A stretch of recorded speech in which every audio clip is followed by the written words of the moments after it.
Hey YouTube, what's up? Pink ladies, T-birds. Oh, it's doing this shit again. Is this even recording? Shout out to my pink ladies and my T-birds. This is your girl, Jimmi Pynk. And I just got done watching episode 9 of season 1 of Atlanta. And I know that I haven't been doing a lot of reviews on Atlanta because I hedged my bets with Scream Queens. Y'all have to understand, I love y'all and I love to talk my shit. But right now it's a financial issue. Sometimes I gotta go with if some shit is happening on the same day, instead of fucking bombarding y'all with videos, go with the thing that's gonna get the most hits. Maybe I'm wrong, because Scream Queens ain't doing double fucking glass either. But this episode, I felt like it was important to talk about.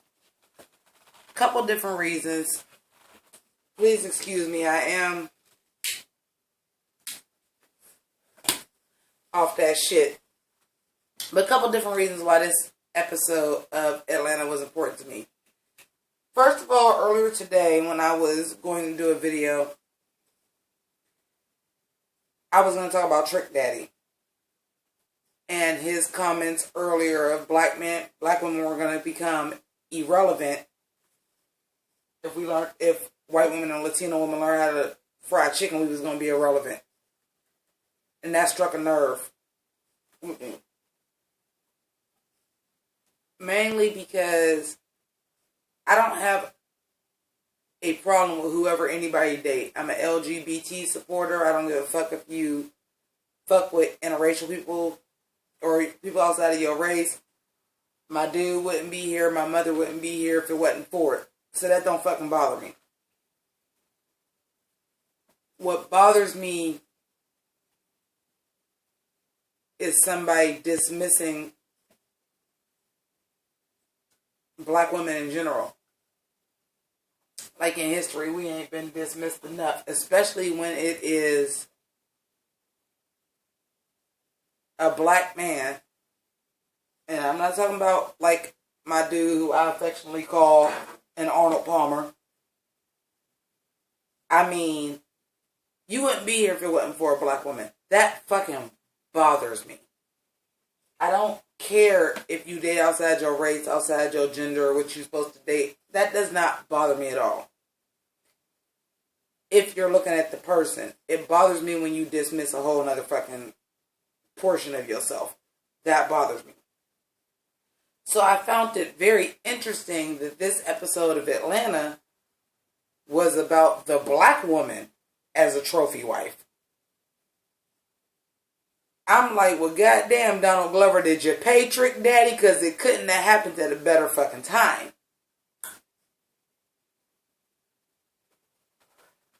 So this episode is basically about the black woman as a trophy wife.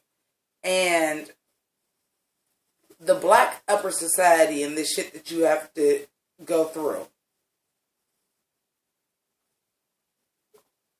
And I thought that this episode was done, as most episodes of Atlanta are done, excellently.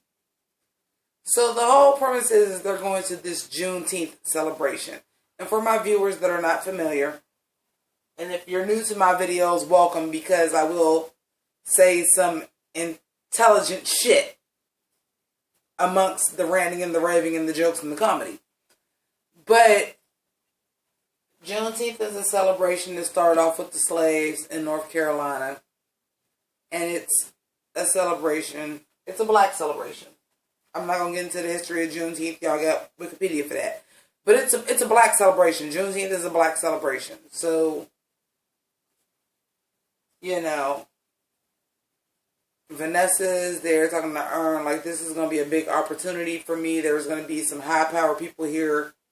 This is for me. This is for your daughter. Like, the better I get on, the better your daughter is doing. And they go to the celebration, and this woman opens the door, Real Housewives of Atlanta style, like we upper crust, blah, blah, blah, blah. And then we meet her white husband that is so fucking desperate to be down with black culture.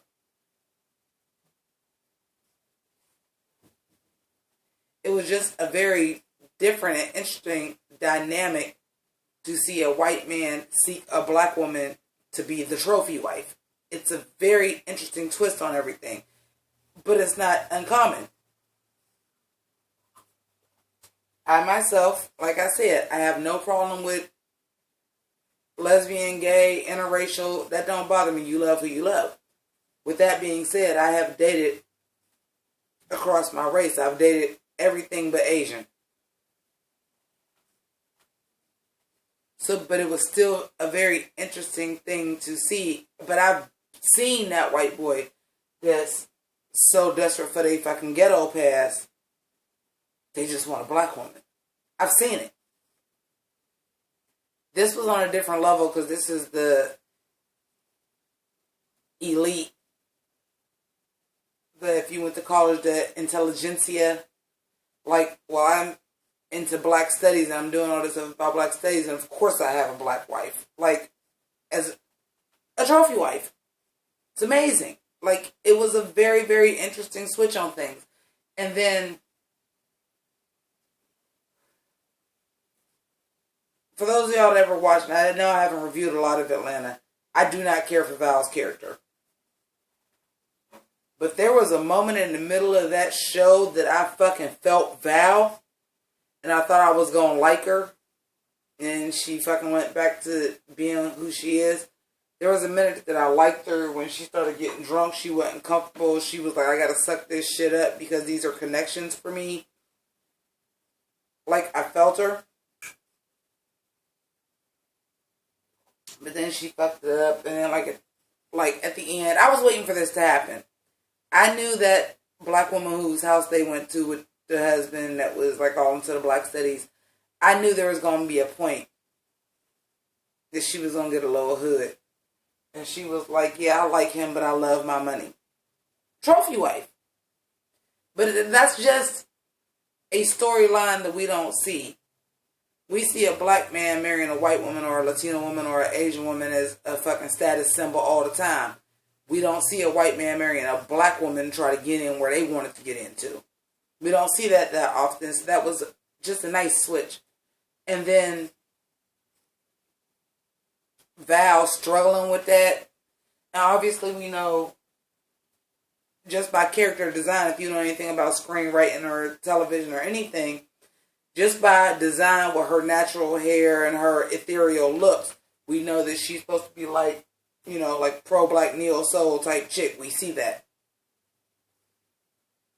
And her just not being able to cope with it, so she was drinking, and then Earn trying to be there for her when she said like it was for the daughter, and him trying to deal with it and sucking it up. I've been to this party. I've been to this party a couple of times. So I really felt this.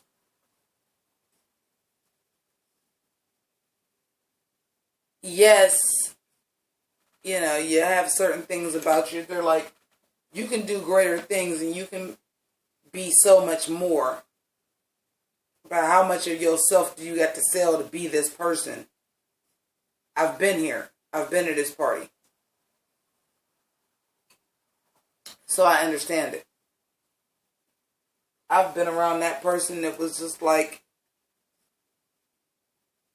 I study so much black studies that I'm blacker than you. I've been around that person.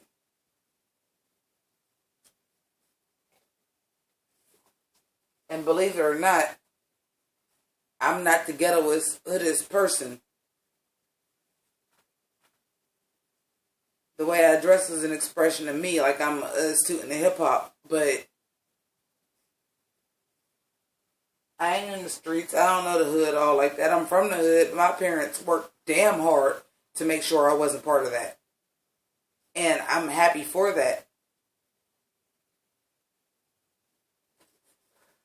But I definitely, and this is, and I've said this in other videos, the acceptable Negro. This is the gathering of the acceptable Negroes. We're better than the regular black people. That's what I get. This episode went deep for me. Like, I got into some shit. And I don't want to get, like, super deep because I might have been having a few party favorites because I was watching the World Series at first. Merry Clevemas. But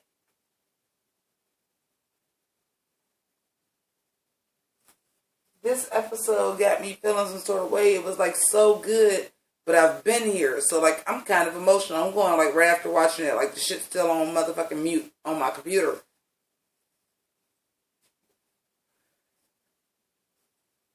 I love how this show just delves into black issues that people don't know are black issues.